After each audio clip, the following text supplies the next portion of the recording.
Let's address the elephant in the room. The tech job market is brutal right now. According to a latest tracking from layoffs.fyi, just this year alone, around 120,000 jobs have been cut. And as per another 2026 survey, 44% of hiring managers cited AI as the top reason for those job cuts.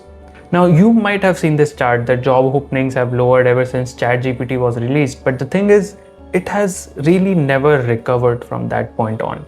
But at the same time, if you open up news, we are hearing about record-breaking salaries. So, like, what the hell is going on here? The hiring freeze is real, but the narrative is wrong. Indeed data shows that jobs mentioning AI have grown over 130% in last 1 year alone. So why am I talking about this topic? I have successfully made this transition from being a data engineer to being an AI engineer when I was at Google, and right now I'm working as a senior AI engineer in DoorDash. And if you just view yourself as somebody who can write boilerplate SQL and can move some data around, think of yourself like a plumber that can, let's say, get some data out of an API and put it in a database, then newsflash, obviously AI can do your job much faster and much cheaper than you can. But if you view yourself as a data architect, your value just skyrocketed, because AI didn't destroy data pipelines, but it completely changed what flows through them. Let me tell you an example. 5 years ago, if somebody asked, hey, what are my Q3 sales? That was answered by a data warehouse, a SQL query, and a data analyst. But right now, it's being answered by an agent. It can also tell you what are the main reasons for your customer churning throughout the quarter and give you suggestions on top of that. But to answer that, AI needs context. It needs a ton of PDFs, unstructured data, company documentation, and also data catalog or data profiling information to even understand and figure out that what table to use for a query and what are the right join patterns or aggregates to make on that. And you cannot feed like millions of company documents or join patterns or hundreds of thousands of columns into an AI prompt, because it's just going to explode in terms of token. Nowadays, you see LLM models with 1 million tokens or more context windows. Even with that, it's simply impossible to store gigabytes of data, unstructured output. Also, the documentation keeps changing over time. So that's where impact of AI created a very new data engineering problem, which is retrieval augmented generation, or either a normal RAG or agentic RAG. Now, data engineers' job shifted from building the pipelines that feed into this AI. Let me show you a table where on one column you will see legacy data engineering transformations or things that you have to learn, and on the other hand you will see new concepts that you have to learn in AI world in the same pillars. First, let's start with transformations. So let's talk about embeddings. Instead of just aggregating tables, you are now transforming text, audio, images through a high dimensional vector arrays. In the legacy stack, you were building a search pipeline for e-commerce site and a user typed in waterproof trail shoes. Your SQL query had to rely on exact keyword matching. You would write something like this, that select product name from products where product is like waterproof trail shoes. The problem, if your best selling product is labeled as GTX running sneaker, the pipeline completely misses it because the words don't match. It only understands character, not meaning. But in the modern stack, you use an embedding model to transform the search term into a mathematical vector, and then you use a native Snowflake functions to calculate the distance between those two vectors. For example, the new query becomes select product name, vector cosine similarity, product embedding vector, AI embed. You're basically embedding your query here, waterproof trail shoes, and then measuring a similarity score and ordering by the similarity score. So instead of looking for identical letters, the AI looks for identical intent. It instantly connects waterproof trail shoes to GTX running sneaker. If we talk about storage, it's being dominated by vector databases. Snowflake and BigQuery are great for structured metrics. Pinecone, ChromaDB, Milvus, Quadrant, these are the databases where you can store these embeddings so LLM can search massive data sets instantly.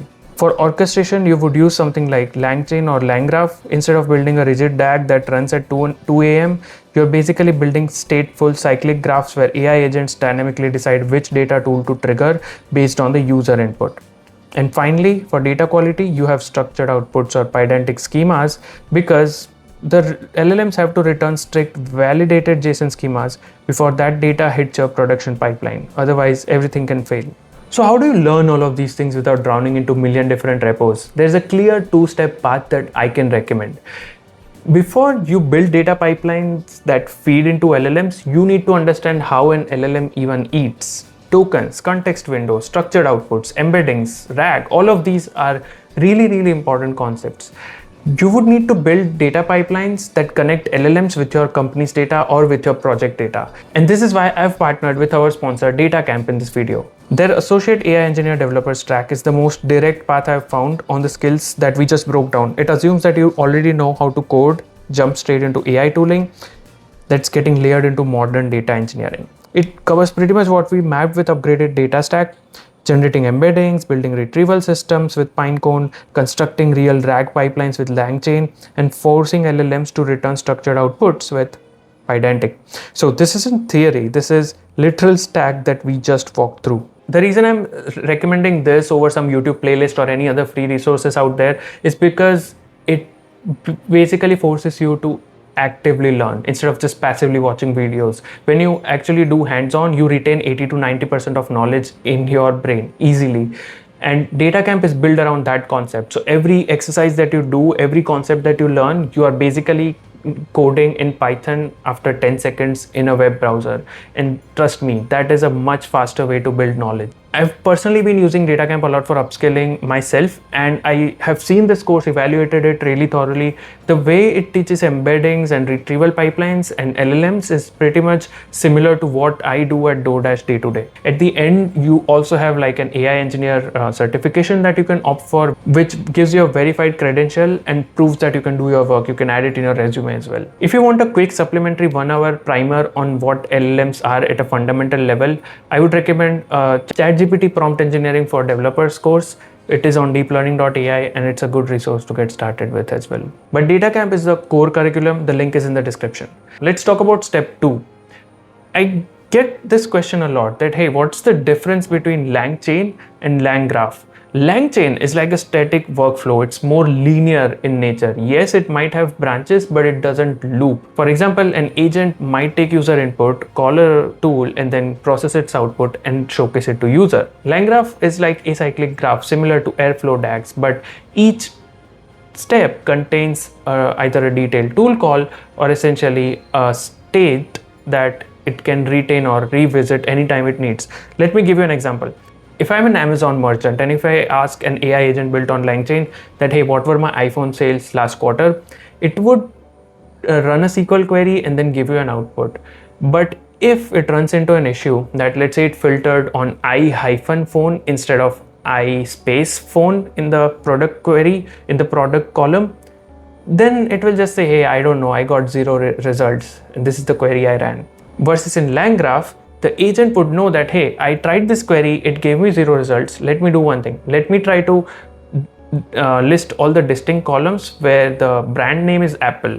And that's where it will find out, okay, this is the real value for iPhone. So I should update my SQL query. The next time it will run it with the correct value and you will get the data. To master this, there are 2 courses that I recommend. One is AI agents in LangGraph and second is long-term agentic memory with LangGraph.